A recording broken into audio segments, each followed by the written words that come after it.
Hey y'all, welcome back. Oh my god, we're gonna have so much fun together today, but if you could do me a favor before we get started, if you haven't hit subscribe yet, could you make me feel special? Would you do that for me, pretty please? Thanks. Oh my god, now that we got that nastiness over with, we're gonna talk about the hole in prison. It has a lot of different names: segregation, isolation, the bucket, the hole, the shoe. There's a lot of different things that a lot of different places call it, both inmates and staff alike. But regardless of what you call it, one thing definitely stands true. It is a terrible, truly awful place to be. Like the green room at an Imagine Dragons concert. I've never been to an Imagine Dragons concert, but I've had nightmares. Before we get started, let me just introduce myself. For any of you guys who have never seen any of my videos before, my name is JD, and I was a career criminal and a drug addict for over 20 years. Today, I'm a recovery coach who owns his own business, but I'm still on house arrest in the state of Florida because my life is complicated. I did 39 months in prison in the state of Oregon for basically the same equivalent as Grand Theft Auto ×3, and I'm on house arrest here for organized fraud and counterfeiting. Now, you would think that once you're in prison, it can't get much worse, right? Wrong! Absolutely wrong. They have this special place for disciplinary action. So if you break any of the myriad of petty, stupid little rules, they will take you and they will put you in the hole. Now, in the regular prison, which we would call mainline or general population, you can order canteen, and that is a huge lifesaver. You can get snacks, you can get deodorant. Like in Oregon, we could even buy TVs. I bought an acoustic guitar, so you have things to occupy your time. The terrible food that they feed you in there, you don't actually have to eat it. You can eat from the stuff that you buy from the store. That shit saves your entire life when you're locked up. But you go to the hole, they take all your stuff, and you can't order anything. It's wretched. Plus, you are stuck in your cell all the time. It is terrible. I'm gonna get into a lot more about that, but like, just imagine being locked in a cement closet with a toilet in it and not getting out, except maybe like 15 minutes twice a week to take a shower. Yeah, it's really bad. Especially if you're ADHD, like me. But us convicts are nothing if not resourceful, so we definitely found some ingenuitive ways to pass the time. We're gonna get into that too. Do the disclaimer, they're gonna blow up your comments again. Yeah, you right. So just to be perfectly clear, I did state time in Oregon. I went to state prisons. There are state prisons, there are federal prisons. Now, I went to 8 different state prisons while I was in Oregon. They gave me the grand tour, but I've never been to prisons in other states, so this is speaking from my experience. Every state is completely different. All federal prisons are completely different, and prisons in the same state can be different depending on their custody status. So if you jump in my comments and you're like, I did time in Minnesota, it's not like that at all. I did time in Arizona, that's not what's up. Guess what? We're all right, dog. It's just different strokes for different states. Now, there's a whole lot of ground to cover here to give you an accurate picture of my experience of the hole, so with no further ado, let's fucking go!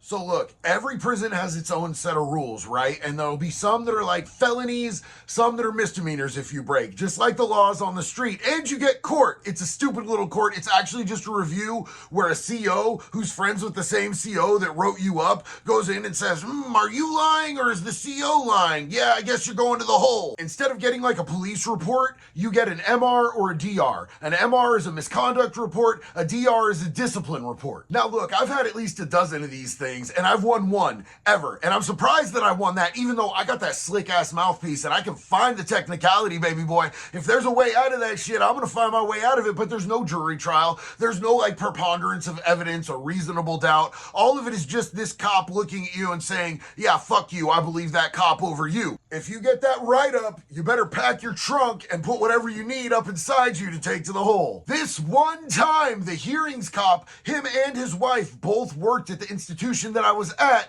and the cop that wrote me up was fucking this hearings cop's wife, so he was pissed. And I was dead ass guilty, but I walked scot-free.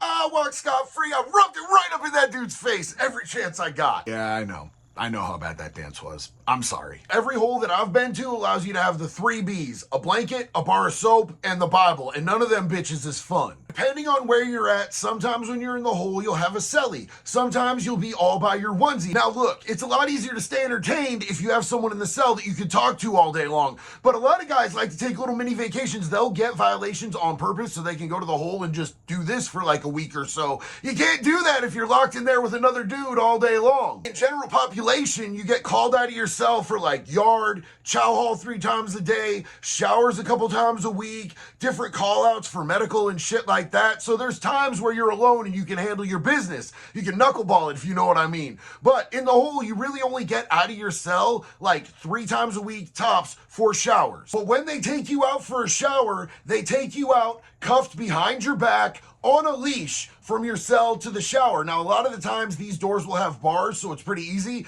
but sometimes they just have the little tray slot like this, and you have to back up to it, put your hands out the tray slot, they cuff you up, you walk all the way to the back of the cell, they open the door, you walk backwards to them, they put you on the leash, they walk you into the shower, and it's just the same process in reverse once you get into the shower to get uncuffed. They lock you in there, you have maybe like 3 to 5 minutes of water, and if you're not done, the water just shuts off and you're still soapy as hell. It's happened to me once and I hated it. You're supposed to get yard, but it's really just like another concrete box with no ceiling. That's really all that it is. And it's not big, and I've never actually went because it seemed like there was no purpose. Plus, they always call it early in the morning just so that people won't go so that they don't have to actually do their job. Most of the time, they'll call it when they know everybody is still asleep so they don't have to do any fucking work. So at this point, y'all have a general idea of what it's like in the hole, but let's talk about what we do to stay entertained, because this is where it gets fun. You can count the cracks on your ceiling over and over again until you slowly lose your mind. You can use your little white bar of soap to draw faint lines on the cement floor, and you can play Battleship or even Hangman with the dude next to you. You just have to yell out the door all day and disturb everybody else who's trying to enjoy their day. You can flood your cell, which is a pretty cool option. Basically, what you do is you put your mattress up against the door so that it's pretty much airtight. Then you take your sheet or your blanket, you stuff it in your toilet so that it overflows when you flush it. You just keep flushing and flushing and flushing until it fills up with water as high as you can get. In toilet water, you're just waiting around in toilet water. Yeah, it's a totally sane place to be. It's a great idea. Let's just pretend I've never done this and move on. You can suit them police up, and what that is they have to do regular interval counts to make sure that nobody has escaped. So if you cover up your window on your door so they can't see in, even if they hear you, they have to get a visual. So if you won't take that down, they call in a suit-up team, and these boys come in like full-on riot gear. A lot of the time they have a taser shield. Sometimes they'll just spray you. They'll straight up spray you with like pepper gas in your door slot or whatever they need to do. But a lot of the times they come in like 8 deep and they just beat the ever-loving dog shit out of you. And after you've been in the hole for 4 or 5 months, that seems like an exciting afternoon. You generally get more hole time if you do that though, so it's not really recommended. Every once in a while they bring in a new dude that nobody knows and you get to hold court. Holding court in the hole is probably the funnest thing that fucking happens. It's like 2 Christmases at once. Fresh meat, boys! Hey, new guy, what the fuck you in here for? My lawyer told me not to talk about it. Hey, Wedo, I think homeboy's a fucking freak, bro. Yeah, JD, I think we're gonna hold court. Hear ye, hear ye. Today we hold the case of Chester versus D-Block. My name's not Chester. Shut the fuck up, Chester. Order in the court. Chester, you have been accused of being a no-good pedo punk bitch. How do you plead? I plead not guilty. Yo, JD, I think he's guilty, Holmes. Ladies and gentlemen of the jury, have you come to a verdict? We have, Your Honor. We, the jury, find Chester guilty of being a no-good pee-pee toucher. Give him the fucking chair, Your Honor. Chester, you have been found guilty by this court, and you are now being sentenced to a lifetime of getting smashed off the yard. Hang it up, Holmes! Whole time is never a good time, but like, if you're on the same yard for a really long period of time,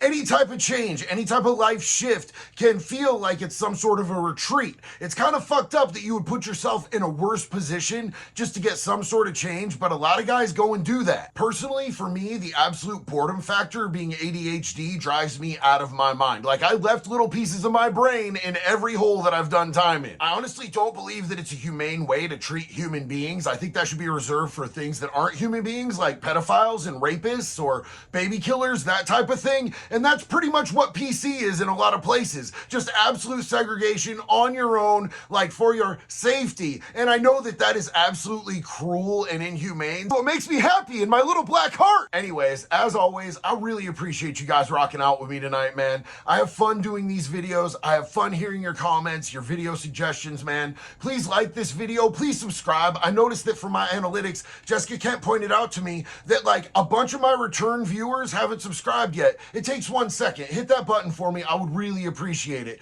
Hey, until the next time, you guys, be good or be good at it. One love, baby.